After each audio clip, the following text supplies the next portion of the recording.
Classroom management for preschoolers. A very important topic for you all from the theory point of view, as well as you as freshers walking into the institution which you all are going to just shortly join in. You need to know certain parameters, certain tips, strategies, how to become effective teacher. And one of the most important criteria of becoming a successful teacher is classroom management. Now very often we say, as ladies and as women, we say, we manage ourselves very well. Don't we say that? I manage myself very well. I can manage things. So what do you mean by management? When you say I manage things well, how many of you all do say that? Sometimes, okay, but sometimes, now I'm not saying every day, but sometimes do you say, how many of you all? Almost all of us? Okay, I manage myself, I'm working, but still I happen to manage myself very well. So what do you mean by management? Capable of doing things effectively. Routine, effectively tackling your routine work. Multitasking, very good. What else? Time management, very good. Prioritize. You have to prioritize your needs, your requirements. Which is the most essential? Do that first. Less, accordingly, chalking out your program. Yes. Confident. Having confidence on oneself. Yes, I can do everything. Even if I'm working, I'm not going to neglect my home front. I will efficiently look into my home front as well, effectively. What else? You all were right. What else?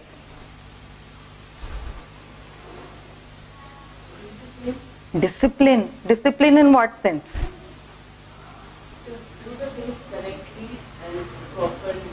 So doing things promptly. For that, what you require? For doing things promptly, as she said, disciplining yourself. What do you require? Self-awareness. What else? Very good. That's called as planning. Scheduling yourself means nothing but planning. Everything requires proper chalked out planning.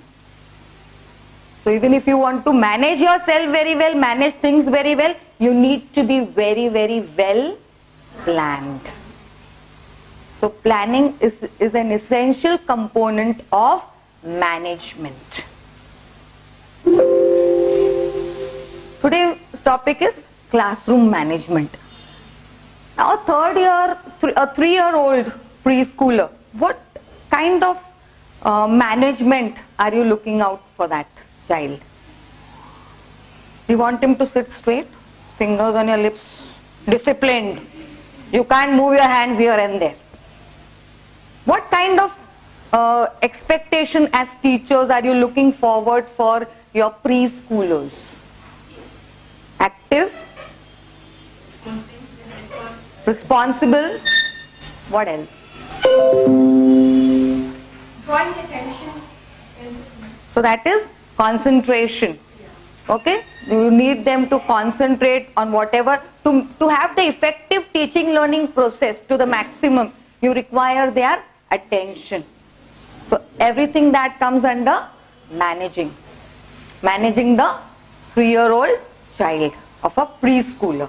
Now according to you, what do you understand by classroom management as teachers? What do you mean by classroom management? Okay, having a timetable chalked, very good. So that scheduling is required. What? Activities also come under classroom management. Whatever activities you are going to chalk out for your content comes under classroom management. What else? Because classroom management is a very wide umbrella term. So you need to understand it's not only one factor which comes under classroom management. It's a very widespread umbrella term. So planning your activities, your content, what else? Arranging a classroom. Very good. Your arrangement, classroom arrangement also comes under classroom management. Excellent. Lesson plans. Very good. What else? So maintaining documentation, that's called as documentation. Very good. What else? Excellent. You all are coming up with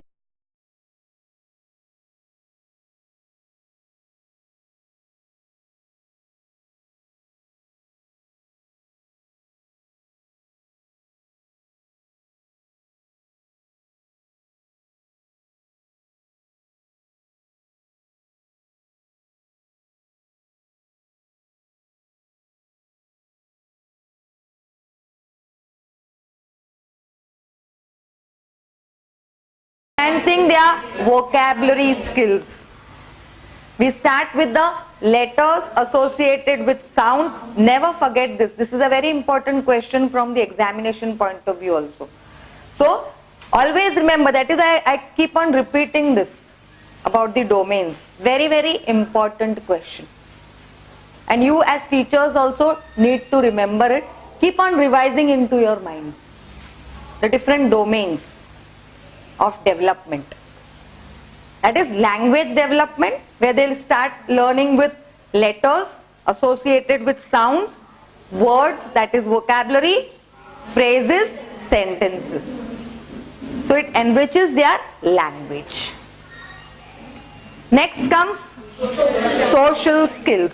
Now social development, again we help them to interact with their peer groups, and they learn different values of sharing, caring, empathy, sympathy, taking turns, controlling their emotions. They cannot show their aggression and anger in front of other children. Next was emotional development. Emotional development, again, where you also train them for different emotions. Every emotion has an explanation, and they have to control their emotions. They need to understand the emotions of others. That was emotional development. Next was physical development. Now the physical development is again divided into two kinds. One is fine motor, the next is gross motor. Fine motor, I said, fingers and hands. Okay, when they are doing cutting, pasting, coloring, sticking, all that comes under fine motor. Gross motor development, when their entire body is involved. Physical activities, when they are singing their nursery rhymes, they are dancing, all that gross motor. Last but very, very important, cognitive development. Cognitive development, where you are providing them the scope of observation, to explore, to come to conclusions, trial and error, and problem solving. You are providing them the platform for all these parameters. It is very important for you all to keep in mind that curriculum should fulfill all these domains. Parent engagement. Now, why do you think parent engagement is very, very important? Why that comes under classroom management? Why cannot we rule out that parents out? They are not there in the classroom, no?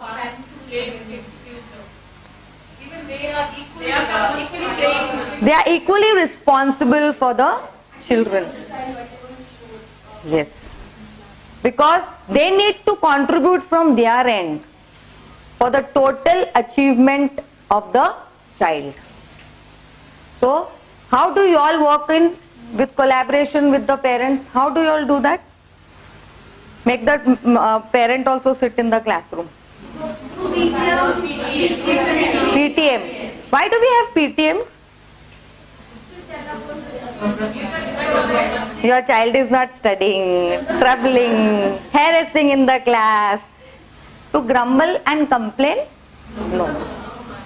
We have PTMs with a very positive aim. We look forward for the betterment and for the achievement of the child. So we interact with the parents. We also put forth what are the weaknesses of the children and how they need to be worked at the home front, because a teacher has her effort been done in the classroom, but it also requires a follow-up work which has to be looked into from the home front. Now, as I told you, the setup of the classroom, how it should be. Math corner. Okay? So every corner should be very distinguished and it should be very visual.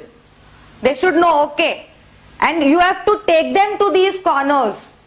Now this is going to save your time, because wherever which corners you all have, they are nothing but your manipulatives. So you need not carry your manipulatives every time. You know what topic you are going to do, just display it before they come into the class. That's your manipulative corner. So you take them to the math corner and teach them your concept. So you're also saving upon time and energy.